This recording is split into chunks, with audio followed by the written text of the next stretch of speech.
Seja bem-vindo ao nosso canal. Neste vídeo iremos explorar a história, curiosidades e citações de Sócrates que inspirarão sua jornada e proporcionarão reflexões profundas. Acompanhe-nos até o fim e descubra um mundo de sabedoria. Sócrates foi um filósofo grego. Mesmo não sendo o primeiro filósofo da história, é reconhecido como o pai da filosofia, por representar o grande marco da filosofia ocidental.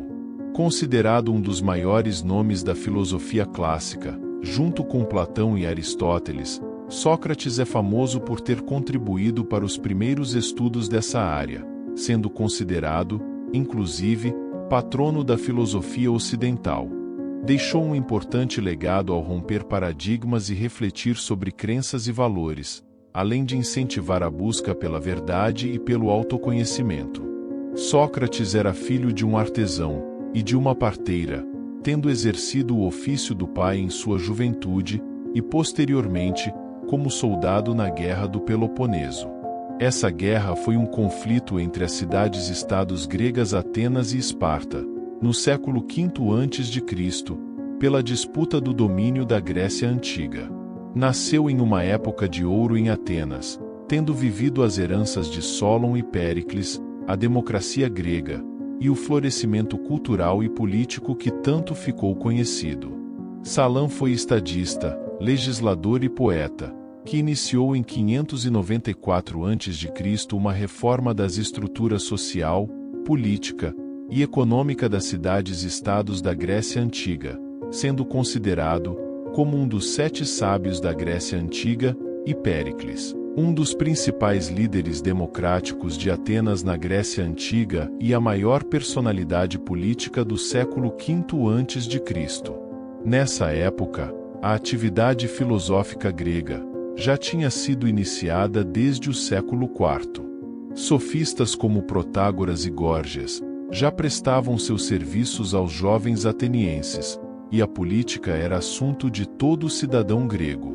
A escola sofística era composta por um grupo de sábios e eruditos itinerantes, que dominavam técnicas de retórica, argumentação e persuasão, e percorriam várias cidades gregas oferecendo ensinamentos.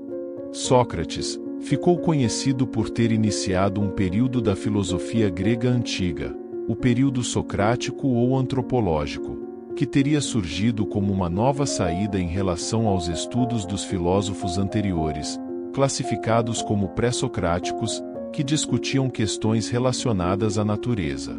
A filosofia passaria, a partir de então, a abordar questões essencialmente humanas, ou questões advindas das relações humanas e do convívio em sociedade.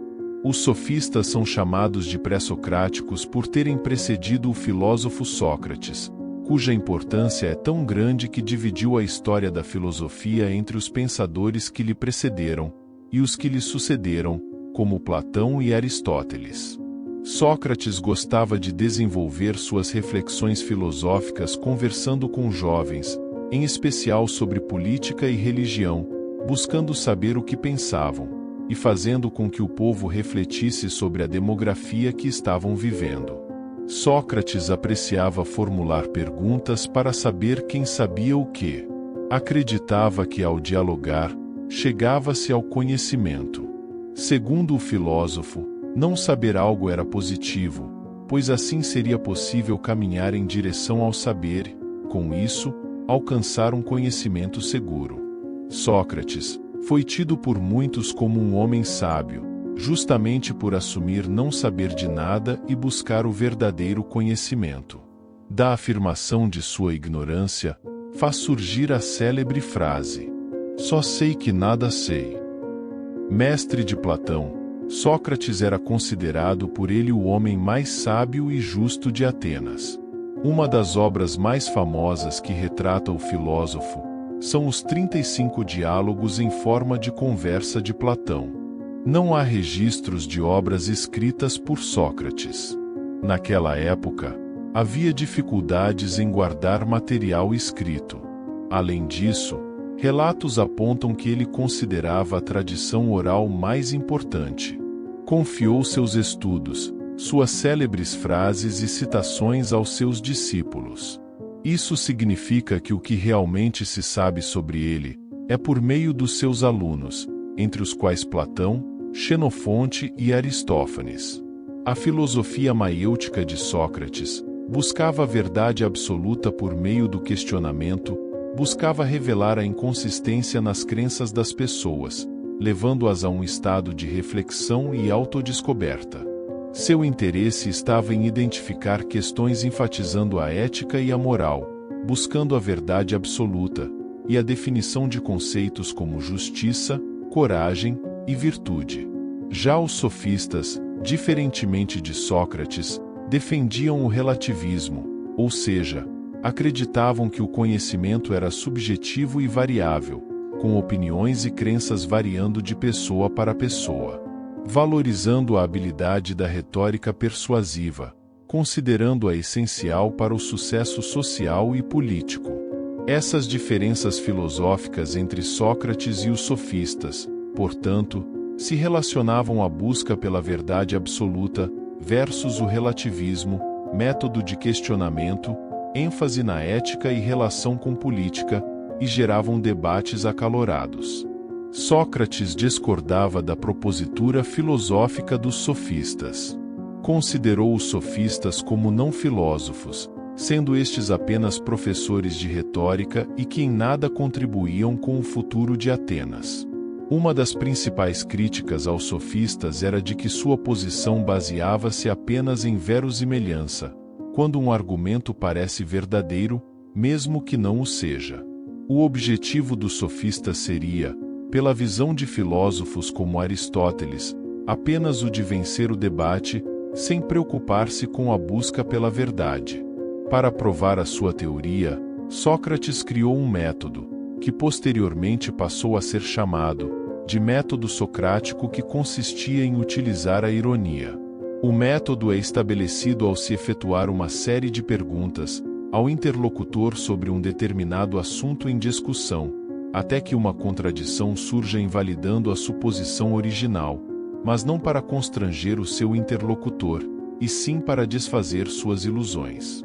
Contudo, para sair dessa constante indecisão, exigia que o interlocutor abandonasse os seus preconceitos e a relatividade das opiniões alheias, que coordenavam um modo de ver e agir, e passasse a pensar, a refletir, por si mesmo.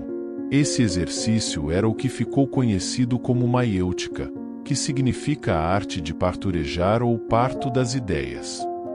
Por meio dela, Sócrates ajudava as pessoas a darem à luz suas próprias ideias, fazendo perguntas diretas e provocativas, mostrando as contradições de seus interlocutores, levando-as a refletir e chegar a conclusões por si mesmas e não mais à tradição, os costumes e as opiniões alheias.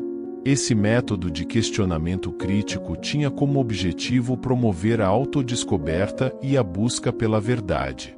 O método socrático conferiu ao filósofo o êxito de sua missão, levar a sua sabedoria ao povo ateniense. Ele foi um dos primeiros a tornar a questão pela essência das coisas e a necessidade de confrontar, não com as opiniões, mas com a verdade. Para alguns estudiosos, o método socrático, que tem como princípio construir o conhecimento em vez da mera transmissão de ideias, é uma das melhores formas de ensino já concebidas. Despertando a curiosidade e a amizade dos jovens, e a ira dos mais velhos, dos políticos e dos mais ricos, Sócrates foi vítima de uma perseguição política, que resultou em uma acusação que partiu, principalmente do poeta Meleto, do político, influente orador e rico curtidor de Pelisanitos e de Lícon, também orador. A acusação era grave: não reconhecer os deuses do Estado, introduzir novas divindades, corromper a juventude, por ser contra a democracia, por estimular as pessoas a pensar, questionar as regras e desenvolver o lado intelectual. Isso significava que o pensador, já passado dos 70 anos de idade, seria julgado por um júri composto por outros cidadãos das cidades-estados da Grécia Antiga, e sua pena seria definida a partir do julgamento. No tribunal em que o filósofo foi julgado, a defesa ficava por conta do réu. Ao contrário do que muitos réus faziam na época, Sócrates não lançou apelos misericordiosos, utilizando sua posição social, sua família e seus filhos como meio de comover os membros do júri. Sócrates recusou tecer esse tipo de defesa por considerar que um apelo à misericórdia seria quase que uma aceitação da denúncia. Manteve-se firme em apresentar argumentos que contradissessem as falas de seus acusadores, porém essa atitude não foi suficiente para que o filósofo fosse absolvido. Sócrates foi julgado e condenado à morte pelo Conselho dos 500, órgão político democrático ateniense, constituído por 501 cidadãos, por não se deixar levar pela ordem estabelecida e sempre questionar o conhecimento tido como correto. Ele poderia ter outra opção de pena, porém disse preferir a morte ao invés de desmerecer toda a sua capacidade filosófica. Com isso, em 399 a.C., Sócrates optou por acabar com sua vida após ingerir um copo de cicuta, veneno, aos 70 anos. Por fim, permita-se desfrutar das inspiradoras citações de Sócrates, aproveite e curta o vídeo. Para conseguir a amizade de uma pessoa digna, é preciso desenvolver em nós mesmos as qualidades que naquela admiramos. Uma vida sem desafios não vale a pena ser vivida. Existe apenas um bem, o saber, e apenas um mal, a ignorância. Aquilo que não puderes controlar, não ordenes. A sabedoria começa na reflexão. A maneira mais fácil e mais segura de vivermos honradamente consiste em sermos, na realidade, o que parecemos ser. O que deve caracterizar a juventude é a modéstia, o pudor, o amor, a moderação, a dedicação, a diligência, a justiça, a educação.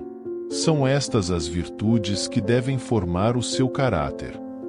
O verdadeiro despertar ocorre quando questionamos não apenas os outros, mas a nós mesmos, pois é na introspecção que encontramos o caminho para a verdadeira mudança.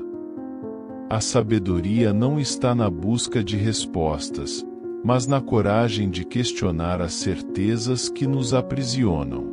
A mudança começa no questionamento corajoso. Não temamos o desconhecido, pois é lá que reside a oportunidade de nos reinventarmos. A mudança não é uma ameaça, mas a promessa de um novo amanhã. A verdadeira inteligência está em reconhecer a própria ignorância. Na humildade do aprendizado, encontramos a chave para transformar nossas vidas. A coragem de admitir que não sabemos tudo é o primeiro passo para descobrir algo novo. Na vulnerabilidade, encontramos a força para mudar.